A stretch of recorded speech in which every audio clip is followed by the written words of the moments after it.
ಭೂಮಿ ಕಸಿದುಕೊಂಡು ಟೌನ್ಶಿಪ್ ಮಾಡಲಿಕ್ಕೆ ಹೊರಟಿದ್ದಾರೆ. ಅದು ಯಾರು ಉದ್ಧಾರಕ್ಕಾಗಿ ಮಾಡ್ತಿದ್ದಾರೆ? ಟ್ವೀಟ್ ಮಾಡಿ ಕೈ ಸರ್ಕಾರದ ವಿರುದ್ಧ ಕೇಂದ್ರ ಸಚಿವ ಜೋಶಿ ಕಿಡಿಕಾರಿರುವಂತದ್ದು. ಅಧಿಕಾರಿಗಳಿಗೆ ರೈತ ಮಹಿಳೆಯರು ಪೊರಕೆಯಿಂದ ಥಳಿಸಿದ್ರು. ಈ ವಿಚಾರಕ್ಕೆ ಸಂಬಂಧಪಟ್ಟಂತೆ ಜೋಶಿ ಟ್ವೀಟ್ ಮಾಡಿದ್ದಾರೆ.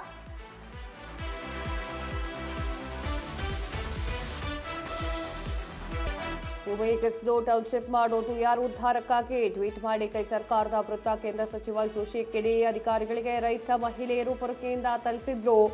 ಇದು ರಾಜ್ಯ ಸರ್ಕಾರಕ್ಕೆ ರೈತರು ನೀಡಿದಂತಹ ಎಚ್ಚರಿಕೆಯ ಗಂಟೆ. ರಾಜ್ಯದ ಕಾಂಗ್ರೆಸ್ ಸರ್ಕಾರ ಸರ್ವಾಧಿಕಾರ ಧೋರಣೆ ತೋರಿದೆ.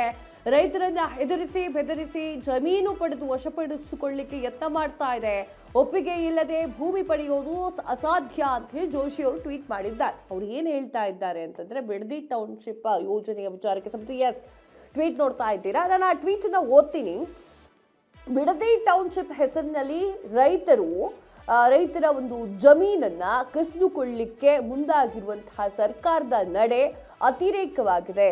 ಜಂಟಿ ಮಾಪನ JMC ಸಮಿತಿ ಏನಿದೆ ಅದು ಹೋದ ಅಧಿಕಾರಿಗಳಿಗೆ ರೈತರು ಪೊರಕೆ ಸೇವೆಯನ್ನ ಮಾಡಿದ್ದಾರೆ. ಪೊರಕೆಯಿಂದ ಥಳಿಸಿರುವಂತಹ ಘಟನೆ ಯಾವುದೋ ಒಂದು ಕಡೆಯಲ್ಲಿ ನಡೆದಿದೆ. ರಿಯಲ್ ಎಸ್ಟೇಟ್ ದಂಧೆಕೋರರು ಅವರಿಗೆ ಮನೆ ಹಾಕಲಿಕ್ಕೆ ಕಾಂಗ್ರೆಸ್ ಸರ್ಕಾರ ಮುಂದಾಗಿತ್ತು. ಅದರ ವಿರುದ್ಧವಾಗಿ ಒಡಲ ಆಕ್ರೋಶ ಹೆಚ್ಚಾಗ್ತಾ ಇದೆ ಎನ್ನುವಂತಹ ರೀತಿಯ ಟ್ವೀಟ್ ಅನ್ನು ಮಾಡ್ತಾ ಇರೋದನ್ನ ನೀವು ನೋಡ್ತಾ ಇದ್ದೀರಾ. ರೈತರ ಒಪ್ಪಿಗೆ ಇಲ್ಲದೆ, ಅನುಮತಿ ಇಲ್ಲದೆ ಅವರು ಜೀವನಾಧಾರಕ್ಕೆ ಇಟ್ಕೊಂಡಿರುವಂತಹ ಹಸಿರು ಭೂಮಿಯನ್ನ ಕಿತ್ತುಕೊಂಡು ಮಾಡುವಂತಹ ಟೌನ್ಶಿಪ್ ಅಭಿವೃದ್ಧಿ ಯಾರು ಉದ್ಧಾರಕ್ಕಾಗಿ ಅಂತ ಹೇಳಿ ಪ್ರಶ್ನೆಯನ್ನ ಮಾಡ್ತಾ ಇದ್ದಾರೆ.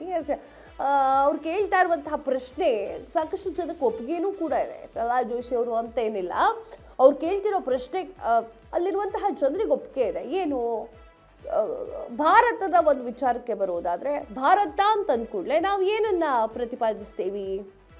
ಭಾರತದ ಬೆನ್ನೆಲುಬು ಯಾರು? ರೈತರು. ನಮ್ಮ ದೇಶದ ಬೆನ್ನೆಲುಬು ರೈತರು ಆದ್ಮೇಲೆ ಕರ್ನಾಟಕದ ಬೆನ್ನೆಲುಬು ಇನ್ಯಾರನ್ನ ಇಟ್ಕೊಂಡಿದ್ದೀರಾ? ಅವ್ರವ್ರಾಗ ರೈತರೇ ತಾನೆ. ಅವ್ರು ಕೇಳ್ತಾ ಇದ್ದಾರೆ, ನಮಗಿಷ್ಟ ಇಲ್ಲ, ನಾವು ಭೂಮಿ ಕೊಡೋದಿಲ್ಲ. ಊಟ ತಿಂಡಿಗೆ ಏನು ಮಾಡ್ಬೇಕು ಅವರು? ಇರೋ ಭೂಮಿನೂ ಕೊಟ್ಕೊಂಡು ಆ ಭೂಮಿಯನ್ನು ಕೊಟ್ಕೊಂಡು ಊಟ ತಿಂಡಿಗೆ ಏನು ಮಾಡ್ಬೇಕು ಅವರು? ಏನು ತಿನ್ಬೇಕು? ಪಿಜ್ಜಾ ಬರ್ಗರ್ ತಿನ್ಲಾ ಅವರು? ಏನ್ರಿ, ಸ್ವಲ್ಪ ಮಾತಾಡ್ಕೊಳ್ಳಿ ಸರ್ಕಾರ ಮತ್ತೆ ರೈತರು.